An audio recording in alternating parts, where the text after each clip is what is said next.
The cafe smelled of fresh coffee and warm pastries, its soft hum of chatter blending with the clinking of cups and the hiss of the espresso machine, but for Daniel, it was more than just a place to grab a drink, it was one of the few spots where he and his 7-year-old daughter, Lily, could enjoy a moment of peace together away from the weight of their small, struggling apartment and his endless shifts at work.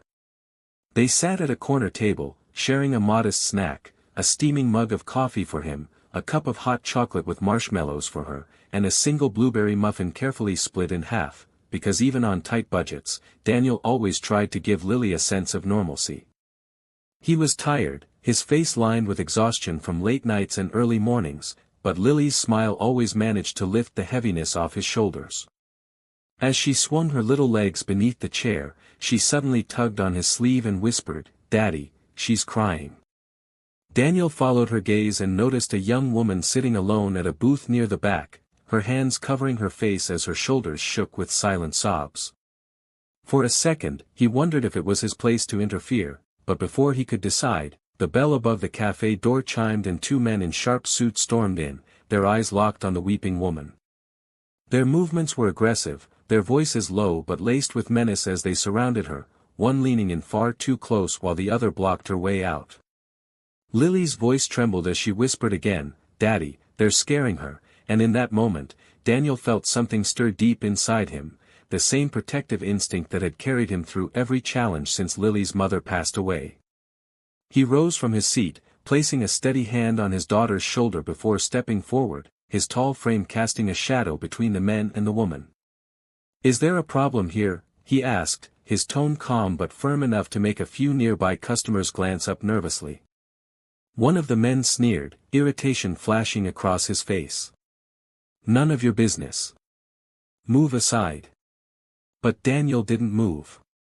His life hadn't given him wealth or comfort, but it had given him courage, and he wasn't about to let 2 thugs intimidate a woman in plain sight. "If she wants you here, she can say so," he replied steadily. "Otherwise, you leave." The tension thickened, the cafe falling silent as even the barista froze mid-step, waiting to see what would happen next. The woman finally lowered her hands, her eyes red and swollen, and in a trembling whisper said, "Please. I don't want to go with them." That was all Daniel needed. "You heard her. Get out," he commanded, his voice carrying a weight that made even the confident men hesitate. After a long, tense pause, they exchanged a look, then muttered under their breath and stormed out, leaving the door slamming behind them. The woman's hands shook as she tried to thank him, but Daniel simply nodded, guiding her toward his table where Lily greeted her with a worried smile. "You're safe now," Daniel said quietly, though in his heart he knew this was only the beginning of something far bigger than a cafe confrontation.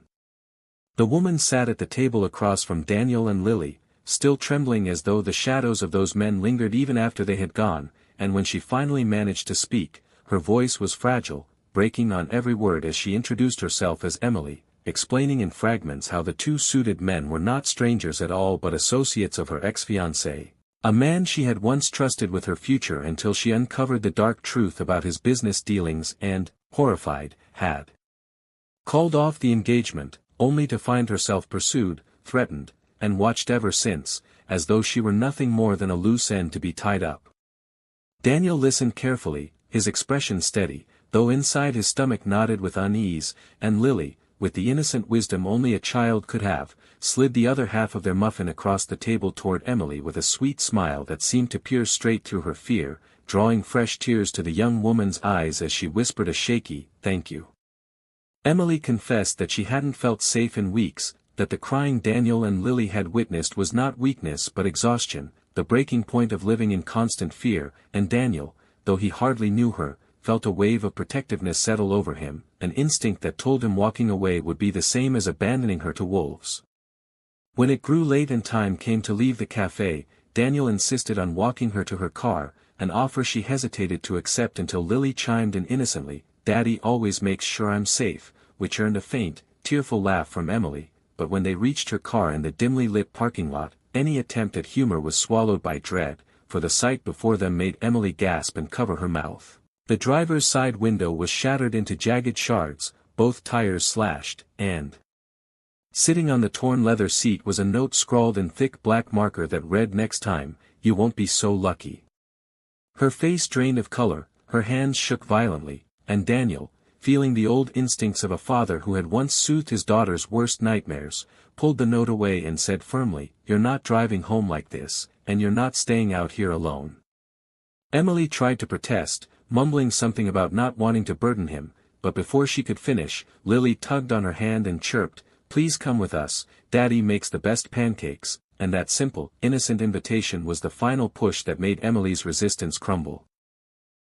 That night, back at their small but warm apartment, Daniel set up the guest room for Emily while Lily excitedly placed one of her stuffed animals on the pillow to keep her safe, and though Emily had intended to stay awake, alert for danger, she soon found herself succumbing to the first night of real rest she had known in months, while Daniel, lying awake in his own room, stared at the ceiling with furrowed brows, wondering what exactly he had just brought into his home and why a voice deep inside whispered that his and Lily's lives were about to change in ways they could never have imagined. Morning sunlight poured gently through the thin curtains of Daniel's modest apartment, carrying with it the smell of pancakes sizzling on the stove, and for a brief, precious while, the air was filled with the sound of Lily's laughter as she sat at the table with Emily, who, despite the shadows under her eyes, looked more alive than she had the night before, her lips curving into a genuine smile as she listened to Lily chatter about her school projects, her favorite books, and how she was practicing a song for the end-of-year recital, and in that moment Emily felt a warmth she hadn't known in years, a fleeting sense of belonging that made her chest ache with longing.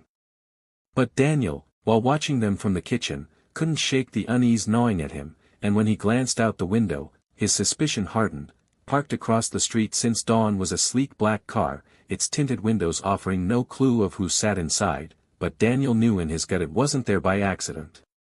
Later, when Lily was in her room, he sat with Emily and asked quietly, "They're not just going to stop, are they?" And the way her face fell, her eyes clouding with fear, confirmed what he already knew. Emily admitted in a trembling voice that her ex-fiancé wasn't simply a cruel man but one deeply entangled in organized crime, and that she had stumbled across enough evidence to put him away for years if she ever dared testify, which was why he was determined to silence her before she could. Daniel rubbed his hands over his face, torn between the instinct to keep his daughter far from danger and the unshakable conviction that abandoning Emily was something he could never do, so he said firmly, "Then we'll figure this out, but you're not alone anymore," and the relief in Emily's eyes nearly broke him. That afternoon, the threats escalated when the sharp crash of breaking glass rang out through the apartment, a brick flying through the living room window and landing inches from where Lily had been playing, wrapped in a note that read, "Give her up or pay the price," and Lily's scream pierced the air as Emily dissolved into sobs, but Daniel, heart pounding with rage and fear, pulled them both into his arms and said in a voice as steady as steel, "No one is taking you away. I promise." Realizing the danger was far greater than he could handle alone, Daniel called an old friend in law enforcement, explaining the situation, and though his friend's voice was grave with warning, "You're in deep, Dan, but if she testifies, we can protect her. She just needs to stay hidden until the trial," Daniel agreed, clinging to any hope of safety for Emily and Lily. But that night, just as he began to think they could make it through, the sound of heavy footsteps on the stairs outside the apartment shattered the quiet, followed by the splintering crash of the front door bursting open, and Daniel knew before he even saw them that the same men from the cafe had come back, and this time, they wouldn't leave without a fight. The night erupted in chaos as the suited men forced their way into Daniel's apartment, their voices sharp and demanding, "Hand her over, and no one gets hurt," but Daniel, planting himself in front of Emily and Lily, felt every fiber of his being harden with resolve, his protective instinct roaring louder than his fear, and for a tense moment it seemed violence was inevitable, until the sudden wail of sirens cut through the night and the flash of red and blue lights filled the shattered doorway, causing the intruders to curse and retreat as armed officers stormed the building, ordering them to the ground. Emily's body shook as relief and dread warred within her, and when Daniel turned to her, demanding to know what was really happening, she took a deep breath and, with tears welling in her eyes, confessed the truth she had carried alone for too long. She wasn't merely a terrified ex-fiancé on the run but an undercover federal agent who had spent months gathering evidence against her former fiancé's criminal empire. A man whose charm had once blinded her until she discovered the monstrous reality. Beneath the surface, and though her tears that day in the cafe had been real, her story had been wrapped in secrecy, her every move watched, her every lie told in service of a greater truth. Daniel's chest tightened with a mix of betrayal and understanding, because while part of him hated that she had dragged danger into his and Lily's lives without warning, another part saw the agony in her eyes and knew she hadn't wanted to involve them at all, yet fate had left her with no choice. The officers confirmed everything as they secured the scene, explaining that Emily's testimony and the evidence she carried would dismantle a powerful network, and that she would now enter protective custody until the trial. Lily, wide-eyed and innocent, clung to Emily's hand, whispering softly, "Don't cry anymore, okay? You have us now," and those simple words pierced Emily deeper than any threat ever had, reminding her of what she had lost and what she longed to find again. Before she was escorted out, Emily knelt before Lily and Daniel, pressing a small folded note into Daniel's hand with trembling fingers, whispering, "You saved me in more ways than you know, and I'll never forget it."